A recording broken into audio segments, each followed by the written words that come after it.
Aujourd'hui, je vous présente le résumé de la série La force du cœur, épisode 125. Esteban de la Vega a payé la femme qui travaillait avec Lorena pour que celle-ci vienne mentir à Samantha et à Willy, car il n'aimerait pas que Samantha et Willy sachent que leur enfant grandit dans le ventre de la nouvelle complice de Bernardo del Castillo. Pensez quand Lorena a voulu faire croire à tout le monde qu'elle portait dans son ventre l'un de vos embryons.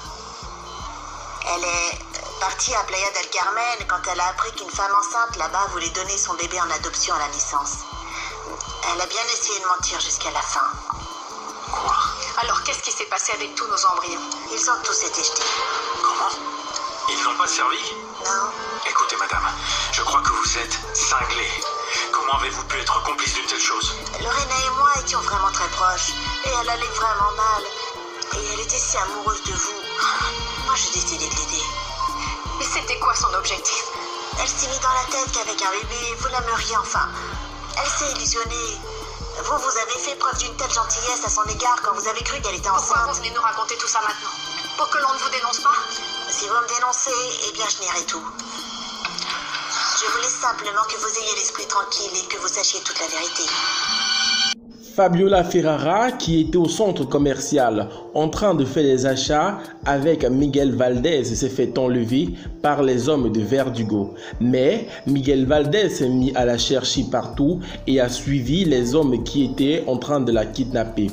Une fois arrivé dans la maison de ces bandits, il se met à les traquer et à les tirer dessus et il réussit tant bien que mal à sauver Fabiola Ferrara des mains de ces bandits.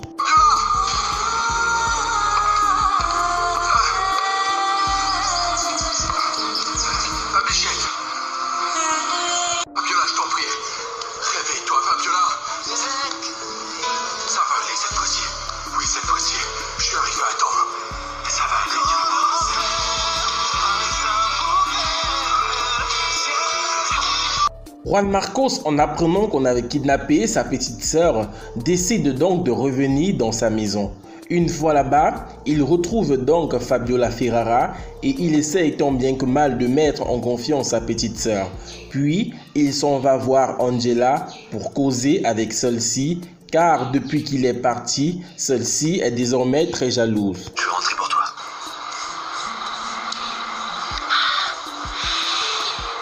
Merci beaucoup, mais je le mérite pas. Bien. Moi, je suis ton frère. Je suis ta famille. Laisse-moi te protéger. Je vais bien arriver à trouver une solution à tous mes problèmes. Merci, Juan Marcos.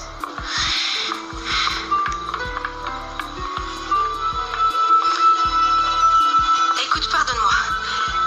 Je sais que j'aurais dû te prévenir avant d'aller jusqu'à la villa de la plage et que je n'aurais pas dû m'énerver. Alors, ça veut dire que tu étais très en colère? Eh bien, un petit peu, mais bon, c'est bon, là, ça m'est passé. D'après ce que je vois, tu ne restes pas longtemps fâché. Et la jalousie, elle va passer rapidement. Moi, je ne suis pas jalouse. Ah non? Non. Non. J'étais juste très surprise de te voir là-bas avec cette femme. D'ailleurs, elle est plutôt jolie, très bien faite, et avec des bras bien dessinés, et en plus très souriante. Non, tu t'es bien éclatée, ça c'est sûr, oui. Vous êtes vraiment bien régalés, n'est-ce pas? Et surtout pendant que moi je m'imaginais que tu serais tout seul dans ton coin, en train de te lamenter sur ton sort. Super triste, et puis abandonné de tous, n'est-ce pas? Pardon. Ça s'appelle de la jalousie. Eh bien oui, tu as raison, Juan Marcos. C'est ça, je suis jalouse. Même très jalouse. Au bureau de Bernardo del Castillo, puisque Fabiola Ferrara n'est pas morte, il demande donc au fils de Orfelia d'aller à nouveau séduire Fabiola pour obtenir toutes les informations dont ils ont besoin. Là, t'annoncer, j'ai eu Verdugo. Le plan de Fabiola a échoué. Elle est bien vivante et de retour chez elle. Et alors? Eh bien, je l'ai persuadé que tu allais la faire tomber amoureuse de toi et nous donner toutes les informations dont ils ont besoin. Ah, je vois que tu crois en mon pouvoir de séduction. Tu as bien dû apprendre quelque chose de ton cher parrain. Il y a beaucoup d'argent en jeu. J'aime quand on parle business. demande pas de quoi il s'agit. Cher parrain, tu me fais confiance. J'ai confiance en toi. J'ai toujours aimé l'argent et cette fille m'a bien plu. Attention. Attention, Rodrigo. Ne tombe pas amoureux. Parce que le jour où tu obtiens l'information, tu pourrais bien faire tes adieux à cette fille. Puisque le frère jumeau de Luis ressemble tellement à Luis, Samantha et l'inspecteur l'ont donc demandé de s'habiller et de se coiffer comme Luis Martinez, car ils aimeraient démanteler un réseau de vente de drogue. C'est donc ainsi que le frère jumeau de Luis s'habille comme Luis et va pour piéger les vendeurs de drogue. Mais malheureusement pour lui, un de ces vendeurs l'a reconnu en tant que le frère jumeau de Luis. Ne lui donne rien. Je me suis un peu renseigné et j'ai parlé avec des gens qui vous connaissent bien et j'ai aussi regardé les archives. Vous n'êtes pas Luis Martinez. On est tombé dans un piège, Dante. Il va nous balancer. Attends. Mais quel piège? Hein? Il se cache sous les flics. Non, il n'y a aucun piège. Est-ce que tu veux me fouiller? Vas-y, fouille-moi. Je n'ai pas de micro sur moi. Ça, c'est de la bonne marchandise. Alors, il est où le piège?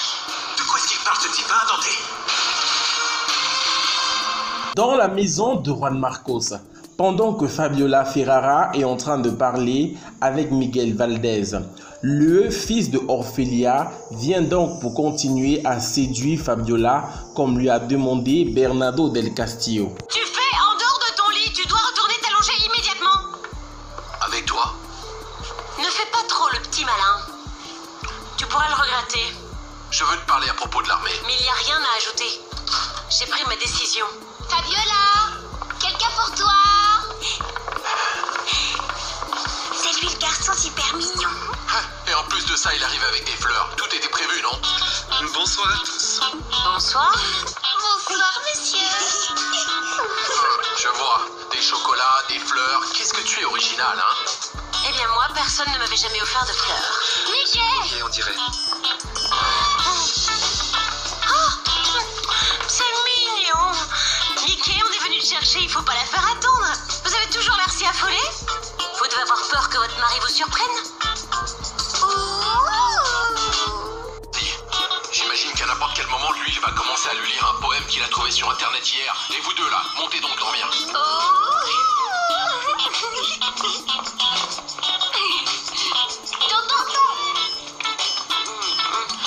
Je pensais qu'on irait dîner. J'ai déjà fait les réservations. Oh. Oui, eh bien, ce qui s'est passé, c'est que, en fait, on a juste eu un petit problème et Miguel était blessé. Mais bon, on pourrait dîner ici. Tu sais, ici, on mange bien. C'est pas ton dîner? Mon dîner? Non, pour moi, ça, c'est un snack en attendant. Tu restes? Bien sûr que non. Avec toi, je serais content n'importe de toute façon. Moi, avec toi, je dis oui à tout. De l'autre côté, au bureau de Bernardo del Castillo, celui-ci est en train de parler avec la femme qui porte le bébé de Willy et de Samantha lorsque Willy vient dans son bureau leur surprendre. Ma jolie, non. Moi, je ne peux pas te voir comme ça. Enfin, tu me fends le cœur, là. Monsieur, mais c'est que vous avez tant fait pour moi. Je crois que vous êtes mon ange gardien. Merci, encore 1000 fois merci. Mais vous savez, dites-moi s'il vous plaît ce que je pourrais faire pour vous repayer et vous prouver la reconnaissance que j'ai envers vous. Non, pardon, non, ce n'est pas ce que je voulais dire. Ce que je voulais dire, c'est que je pourrais travailler 24 heures sur 24 si vous voulez, et bien sûr aussi 7 jours sur 7.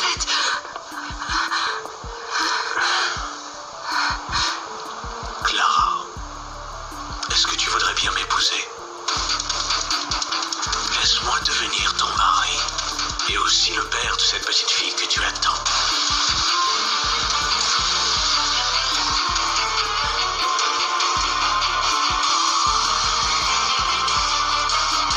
Voilà les amis, c'était donc tout pour cet épisode de La Force du Cœur. N'hésitez surtout pas à vous abonner et à activer la cloche de notification pour ne rater aucune de nos prochaines publications.